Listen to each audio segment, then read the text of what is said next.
Your husband's estate goes to the family business, my brother-in-law said, sliding a document across the table like he was closing a real estate deal. You were barely in the picture for the last 2 years anyway. Consider the house your severance package. I set my coffee cup down very slowly. The kind of slow that happens when your hands are shaking and you don't want anyone to know. My sister-in-law Lynette was examining her manicure.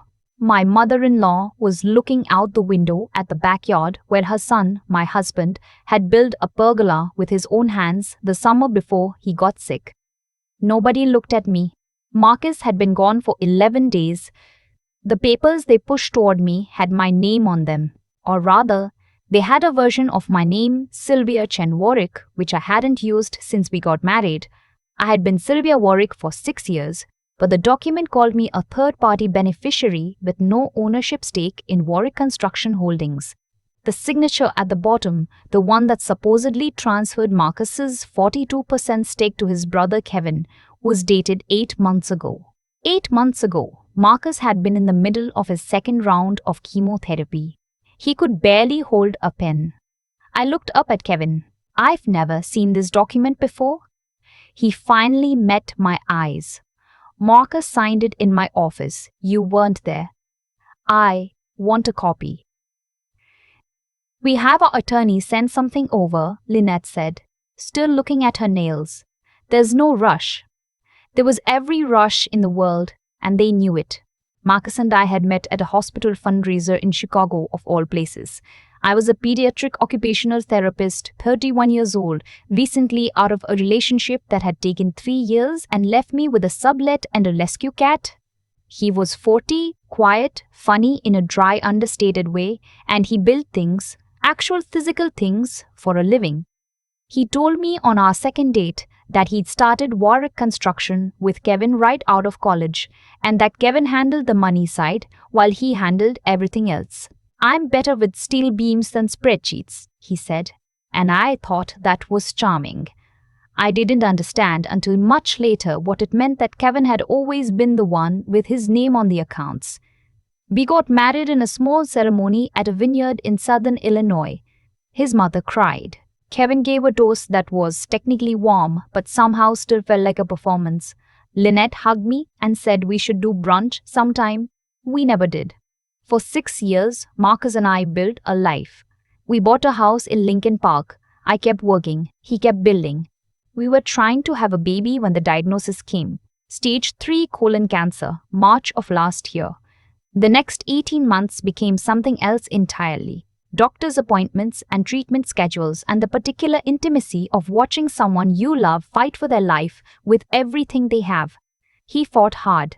He lost anyway. And now I was sitting in his mother's dining room, 11 days after his funeral, being handed paperwork that was designed to make me disappear. I didn't sign anything that day. I said I needed time to review the documents with my own attorney. Kevin said that was fine, very reasonable, and his face said something entirely different. His mother finally turned from the window and told me Marcus would have wanted the family legacy protected. I said I understood, and I left. I cried in my car for 20 minutes in their driveway. Then I drove home and called the only attorney I trusted, my college friend Denise, who had moved into estate law after a decade in family court. Don't touch anything, she said when I described what had happened. Don't sign anything, don't move money, don't even close a credit card account. And get me a copy of that document the moment they sent it. It arrived by email 3 days later. Denise called me the same evening. Sylvia, she said, and her voice had that particular flatness that means the news is bad. This signature is dated October 14th. Do you have any documentation of where Marcus was that day? Medical records, appointment confirmations, anything? I pull up his treatment calendar on my phone. October 14th. Infusion day 6, Psycho 2. I had driven him there. I had sat with him for 4 hours while the drugs dripped into his arm. I had held a bag for him in the parking garage on the way out because the nausea hit before we reached the car. He was in chemotherapy, I said. Good, Denise said. That's very good. But good takes time in the legal system. And the Warwicks, it turned out, had been busy. The first thing I noticed was the joint account. Marcus and I had a joint checking account we used for household expenses, mortgage, utilities, groceries. 3 weeks after the funeral, I went to transfer money for the gas bill and found the account had been flagged for estate review. I couldn't access it. When I called the bank, they told me the flag had been placed by the estate executor. The estate executor was Kevin. Marcus had never told me Kevin was his executor, because Kevin wasn't. The executor named in the will Marcus and I had done together 2 years into our marriage was Denise. We had named her specifically because neither of us wanted family in that role. Kevin had filed an alternate will. I found out from the probate court clerk, a tired woman with reading glasses on a beaded chain who seemed genuinely sorry as she explained that a second will had been submitted, dated 14 months ago, superseding the prior document. In the new will, Kevin was executor. The estate, including Marcus's stake in Warwick Construction, our joint investment accounts, and the Lincoln Park house, was to be liquidated and folded into a family trust controlled by Kevin and their mother. My name appeared once. I was to receive personal property of sentimental value and a lump sum payment of $25,000. Marcus had left me $25,000 in a will I had never seen, signed during the period when he was undergoing active cancer treatment, notarized by an attorney whose name I didn't recognize. I sat in the parking lot of the probate courthouse for a long time. The lake was visible from there, steel gray in the November light. Marcus had loved the lake. We used to walk along the path on Sunday mornings when neither of us had anything pressing, just walking, just being in the same place at the same time. I thought about those walks for a while. Then I went home and started reading. I am, professionally, someone who assesses how people function. I spend my days figuring out what children can and can't do, what's getting in their way, what tools they need to work around the obstacle. It turns out those skills translate reasonably well to understanding financial documents when you're sufficiently motivated. I requested the full probate filing from the courthouse. I requested Marcus's business records from the company's registered agent, which as a surviving spouse I was entitled to do. I spent 3 weeks reading everything. I took a leave of absence from work and told my supervisor it was bereavement. It was, technically. What I found in those 3 weeks rearranged my understanding of the past 2 years entirely. Warwick Construction had been bleeding money since before Marcus got sick. Not from bad projects. Their contracts were solid. City infrastructure work, school renovations, the kind of steady municipal business that doesn't make you rich but doesn't disappear either. The money was disappearing through a consulting firm. Warwick paid a company called Meridian Strategic Partners approximately $18,000 a month for what the invoices described as operational development services. There was no website for Meridian Strategic Partners. There was no office address. There was a registered agent in Delaware and a bank account that, as far as I could trace through public records, belonged to a trust entity whose sole beneficiary was Kevin's wife, Lynette. $18,000 a month. For 3 years.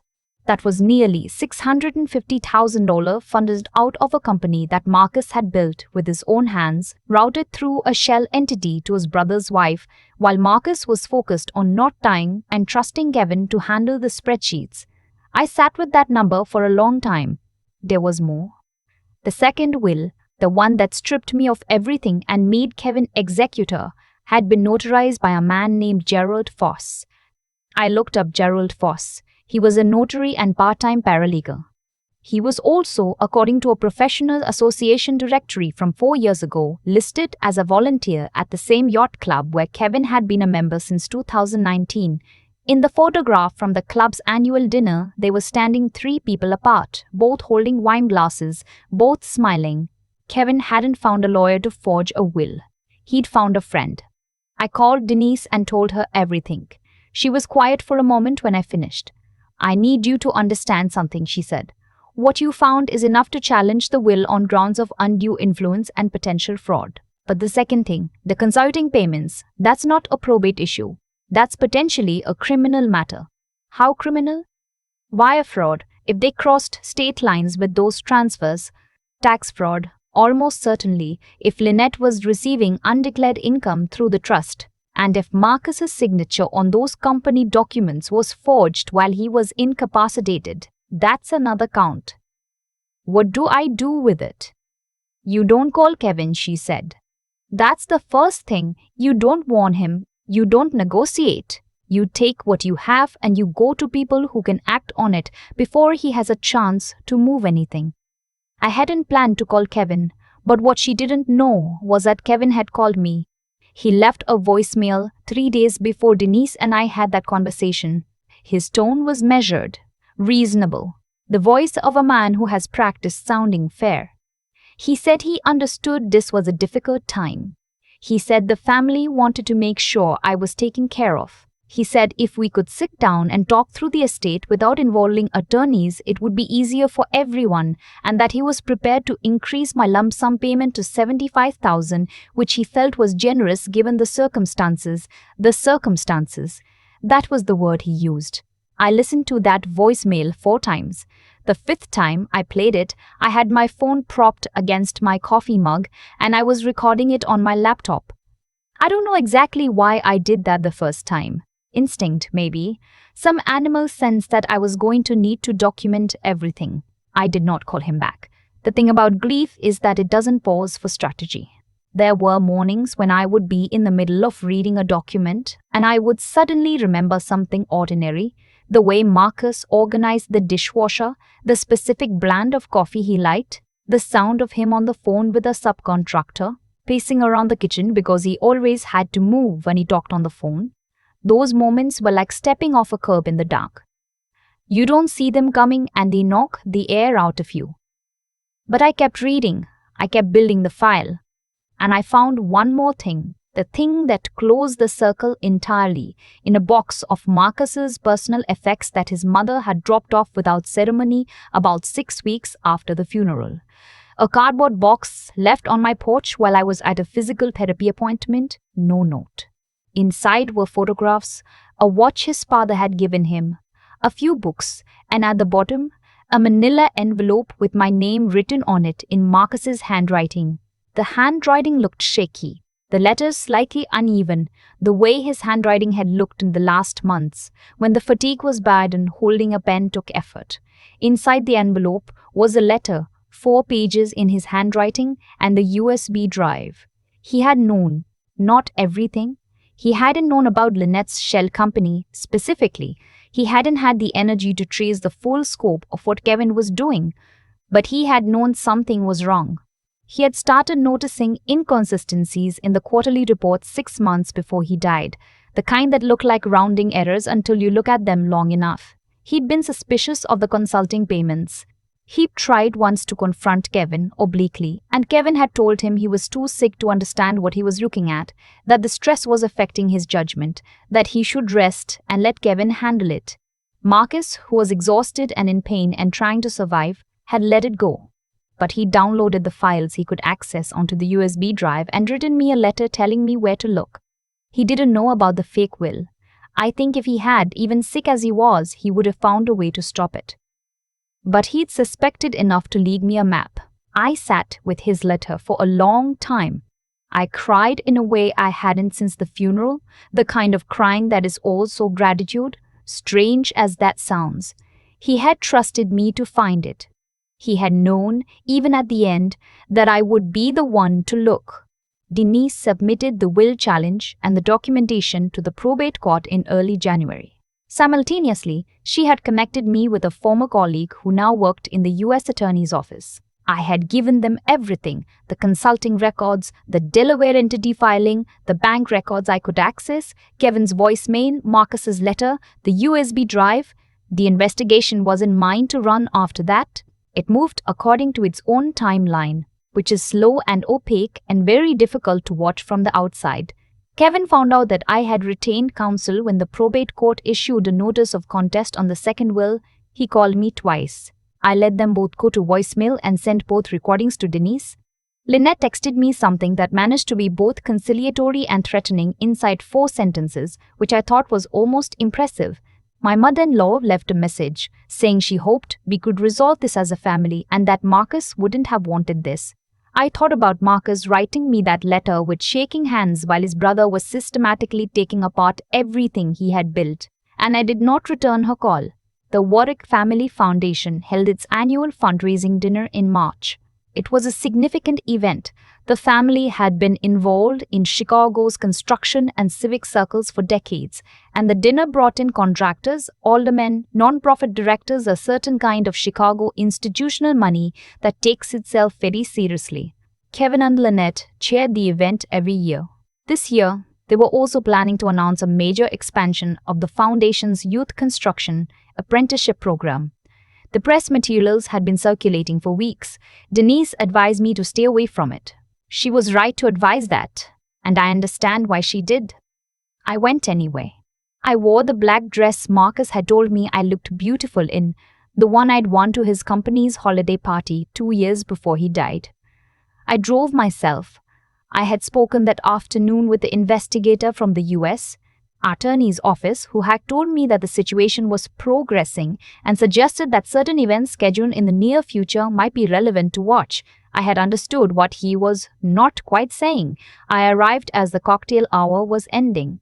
Kevin saw me from across the room and his expression went through several stages quickly. Surprise, calculation, the decision to stay calm. He came toward me with a smile that didn't reach anything above his jaw.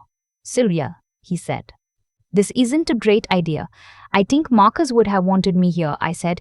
"He loved this program." He did love it. That was true. He had helped design the curriculum for the apprenticeship program when the foundation launched it. His name was on the original grant documents.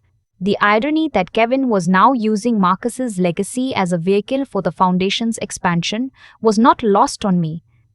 Kevin leaned close and lowered his voice. "Whatever Denise has told you, you should think very carefully about how far you want to take this. A will contest gets expensive and public. I'm still willing to talk." "I know you are," I said. "You left 2 voicemails." Something shifted behind his eyes. He started to say something else and then stopped, because his wife had appeared at his elbow to tell him the program was starting and the foundation board chair was looking for him. I found a seat near the back. The program started: welcomes, tributes, a video presentation about the apprenticeship graduates. Kevin took the podium for the expansion announcement, his voice warm and civic-minded, talking about opportunity and investment and legacy. Lynette sat at the head table looking polished and composed. I looked at my phone. There was a text from the investigator. 3 words: "It's happening now." The doors at the side of the ballroom opened. There were 4 of them, in suits, credentials out, moving with the particular unhurried confidence of federal agents who have done this before. One went directly to the stage. Kevin saw him when he was halfway across the room. He stopped mid-sentence. The agent said something I couldn't hear. Kevin stepped back from the podium. It was quiet the way rooms go quiet when everyone understands at the same moment that something real is happening. 2 agents walked Kevin out through the side door. Lynette was approached at the head table. She stood up very straight and went with them, her composure intact until the door closed behind her, and then I could hear faintly the sound of that composure breaking. My mother-in-law was seated near the front. I watched her turn in her chair, trying to understand what had just happened. Her eyes found me across the room. I didn't look away, I didn't smile. I just held her gaze for a moment and then looked back at the door Kevin had gone through. The foundation board chair stood at the podium for a long, uncertain moment and then announced a brief intermission in the program. I walked out through the main entrance. The March air was cold of the lake, the kind of sharp cold that wakes you up completely. I stood on the sidewalk for a few minutes, just breathing it. Denise called as I was walking to my car. "I heard," she said. "How are you doing?" "I'm okay," I said. And I meant it in a complicated way that took me a while to fully understand. Not happy exactly. Not triumphant. Something closer to the feeling of a weight you've been carrying so long you forgot it was there, finally being set down. The legal process that followed was lengthy. The second will was voided by the probate court on the grounds of undue influence and fraudulent notarization. Gerald Foss lost his notary commission and cooperated with the investigation in exchange for a reduced charge. The original will, the one that named Denise as executor and reflected what Marcus had actually wanted, was reinstated. The Meridian Strategic Partners entity was dissolved. Lynette faced federal charges for tax evasion and wire fraud. She reached a plea agreement. Kevin was indicted on 6 counts, including fraud, forgery, and breach of fiduciary duty. His attorney negotiated a plea that included restitution to me, to the company's former employees whose pension contributions had been shorted during the years the money was being siphoned, and to the city contracts that had been underfunded. The Lincoln Park house is mine. Marcus's stake in Warwick Construction, now under new management, reverted to his estate and then to me. I sold my portion back to the remaining partners at fair market value. That sale, combined with the return consulting payments and the estate assets, gave me enough to do something I'd been thinking about quietly for the 2 years of Marcus's illness, in the small secret part of my mind that keeps planning even when the present is unbearable. I opened a therapy practice. Pediatric and family-focused, the kind I'd always wanted to run but had kept putting off because the timing wasn't right, because I wanted to be more established first, because there was always a reason to wait. I signed a lease in May in a small office suite near Wicker Park with good light and room for a sensory corner for my younger clients. I hung my license on the wall myself, the frame slightly crooked, which Marcus would have offered to fix, and I would have told him it was fine, and he would have fixed it anyway when I wasn't looking. I left it crooked. I think about him when I'm there, mostly in a good way. He was a person who built things, who believed that something solid and useful could be made from raw materials and careful work and showing up every day. I think about that when I sit across from a child who is struggling, when I'm trying to figure out what they need and what's in their way. Same principle, different materials. His mother sent me a letter 6 months after the arraignments. It was handwritten, 3 pages, and it was one of the more complicated things I've ever read. She didn't excuse what Kevin did. She didn't ask me to forgive him. She said she had been looking out that window on purpose the day they pushed those papers across the table because she hadn't been able to look at me. She said she'd known something was wrong and had chosen not to ask the question. She wasn't asking for anything, she just needed me to know. I wrote back. 1 page. I told her she could visit if she wanted to. She came once in August and we sat on the back patio where Marcus had built the pergola, and we didn't talk about Kevin or the trial or the money. We talked about him. We talked about what he was like as a kid, before all of it, and I told her things she didn't know about the last months that I thought she deserved to know. It wasn't forgiveness exactly. It was something smaller and more honest than that. I keep the USB drive in the top drawer of my desk at the practice. I keep his letter in the same drawer. Sometimes, when a day has been hard, I open the drawer and don't take anything out, just know it's there. He trusted me to find it. I think about that. The truth has a cost. It takes time and money and steadiness and a tolerance for uncertainty that is genuinely hard to sustain. It requires you to keep going on the days when you are eating cereal for dinner in a quiet house and reading financial documents you never expected to understand until your eyes blur. It requires you to trust that the arc of things, while long, eventually bends somewhere worth going.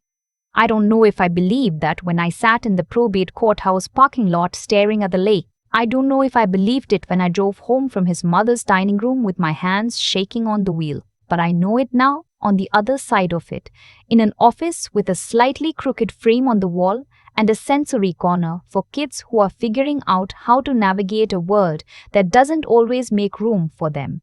The pergola is still in the backyard. I eat my coffee out there in the mornings when the weather's decent. It's solid. He built it to last. I've thought a lot about what it actually takes to survive something like this. Not the legal part. The attorneys and the filings and the federal timeline, that part is procedural. It moves whether you're ready or not. I mean the interior part. The part where you have to decide on an ordinary Tuesday with cereal going soggy in a bowl in front of you, whether you are going to keep going. What I've come to understand is that the people who do what Kevin and Lynette did, the calculated kind of cruelty, the kind that requires planning and patience and the willingness to look a grieving woman in the eye and lie, Those people are counting on something specific. They're counting on your exhaustion. They're counting on the fact that grief is heavy enough on its own, and that most people, when grief is that heavy, simply don't have anything left over for a fight. They pick their timing deliberately. A woman who had just buried her husband, who was barely sleeping, who was still finding his coffee mug in the cabinet and having to sit down. They looked at that woman and decided she was the easiest target they'd ever have. What they miscalculated was the difference between exhaustion and defeat. I was exhausted. I was exhausted in a way that I don't think I can fully describe to anyone who hasn't sat at a hospital bedside for a year and a half watching someone they love diminish. But I was not defeated. And there is a gap between those two things that, if you can find it and stand in it, changes everything. Marcus left me a map. He left it because he knew me, because he knew that if something was wrong, I would look. That kind of trust, the trust of someone who believed in your capability even when you couldn't feel it yourself, that is not a small thing. It's the kind of thing that makes you get up in the morning when you would otherwise stay in bed. I looked because he believed I would. I kept looking because I couldn't let that belief be wrong. And here is what I've come to think about integrity. It's not a trait you either have or don't have. It's a practice. The same way physical therapy is a practice. You do it on the days it costs something. You do it when the easier option is to take the $75,000 Kevin offered and call it done and never go near any of it again. Integrity is the choice you make specifically when it's inconvenient. Kevin had decades of small choices that built him into a person who could stand over his dying brother and prepare to strip his widow of everything. I had decades of small choices too, and they built me into someone who read financial documents at a library computer for 3 weeks on 4 hours of sleep. Our choices compounded, they always do. What I want someone to take from this: if there's a person watching who is in the middle of something hard, who has been told they're unstable or irrational or too emotional to understand what's happening to them, is this: the people who say that are usually the ones with the most to lose from you staying calm and paying attention. Clarity is dangerous to people who are counting on your confusion, your ability to think, to document, to find one person you trust and ask the right questions. That is the thing they cannot forge or freeze or file a motion against. I opened a practice. I hung my license on the wall. The frame is slightly crooked, and I have left it that way on purpose because some things are not meant to be perfect, only true.